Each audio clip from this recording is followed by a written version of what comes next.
जाता है कि इस मंदिर में पूजे जाने वाले तिरुपति बालाजी खुद गरीब और कर्ज में डूबे हुए हैं। पर ऐसा क्यों? तो आइए पहले इसके पीछे की कहानी जानते हैं। एक बार ब्रह्मा जी के पुत्र महान ऋषि भृगु त्रिदेवों में कौन सबसे श्रेष्ठ है इसकी परीक्षा लेने के लिए त्रिदेवों के पास एक एक करके गए। जब वे भगवान विष्णु के पास वैकुंठ धाम पहुंचे तब भगवान विष्णु देवी लक्ष्मी की गोद में सर रख के आराम कर रहे। ये देखकर भृगु ऋषि को उनके इस व्यवहार पर बहुत गुस्सा आया और उन्होंने विष्णु जी की छाती पर लात से प्रहार कर दिया, जिससे भगवान विष्णु उठकर खड़े हुए और बोले, कहीं आपके पैर पर चोट तो नहीं लगी? आपके चरणों के स्पर्श से मैं धन्य हूँ। विष्णु जी के इस विनम्र व्यवहार को देखकर ऋषि भृगु रोने लगे और उनसे क्षमा मांगी और इसके बाद उन्होंने विष्णु जी को त्रिदेवों में सर्वश्रेष्ठ घोषित कर दिया। लेकिन भृगु ऋषि के इस व्यवहार से माता लक्ष्मी बहुत क्रोधित हुई और भगवान विष्णु के ऋषि को कोई दंड ना देने पर वे बेहद नाराज हुए और गुस्से में वैकुंठ धाम छोड़कर चले गए।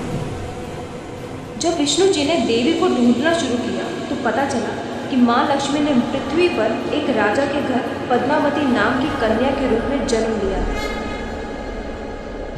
तभी विष्णु जी ने पृथ्वी लोक पर श्रीनिवास नाम के व्यक्ति के रूप में जन्म लिया। उन्होंने वहां जाकर राजकुमारी पद्मावती को ढूंढना शुरू किया और उन्हें मिलने पर उनके सामने विवाह का प्रस्ताव रखा, जिसे राजकुमारी ने स्वीकार कर लिया।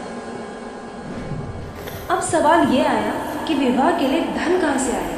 इस समस्या का हल निकालने के लिए विष्णु जी ने कुबेर से काफ़ी सारा धन कर्ज लिया और ये वचन दिया कि वे कलयुग के अंत तक सारा कर्ज चुका देंगे।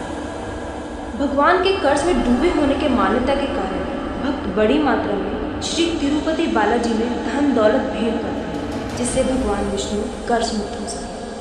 कहा जाता है विष्णु जी वेंकटेश्वर स्वामी के रूप में तिरुपति बालाजी में निवास करते हैं। 7 पहाड़ों वाला मंदिर नाम से प्रसिद्ध ये ऐसा मंदिर है जहाँ भक्तों को नए नए चमत्कारों और रहस्यों का एहसास होता रहता है। आइए जानते हैं तिरुपति बालाजी से जुड़े ऐसे रहस्यों के बारे में जिसने विज्ञान तक को हिलाकर रख दिया। क्या आपको पता है तिरुपति बालाजी में स्थापित जो मूर्ति है वो किसी के द्वारा बनाई नहीं गई। कहा जाता है कि इस मंदिर में पूजे जाने वाले तिरुपति बालाजी खुद गरीब और कर्ज में डूबे हुए हैं। पर ऐसा क्यों? तो आइए पहले इसके पीछे की कहानी जानते हैं। एक बार ब्रह्मा जी के पुत्र महान ऋषि भृगु त्रिदेवों में कौन सबसे श्रेष्ठ है इसकी परीक्षा लेने के लिए त्रिदेवों के पास एक एक करके गए। जब वे भगवान विष्णु के पास वैकुंठ धाम पहुंचे तब भगवान विष्णु देवी लक्ष्मी की गोद में सर रख के आराम कर रहे। ये देखकर भृगु ऋषि को उनके इस व्यवहार पर बहुत गुस्सा आया और उन्होंने विष्णु जी की छाती पर लात से प्रहार कर दिया, जिससे भगवान विष्णु उठकर खड़े हुए और बोले, कहीं आपके पैर पर चोट तो नहीं लगी? आपके चरणों के स्पर्श से मैं धन्य हूँ। विष्णु जी के इस विनम्र व्यवहार को देखकर ऋषि भृगु रोने लगे और उनसे क्षमा मांगी और इसके बाद उन्होंने विष्णु जी को त्रिदेवों में सर्वश्रेष्ठ घोषित कर दिया।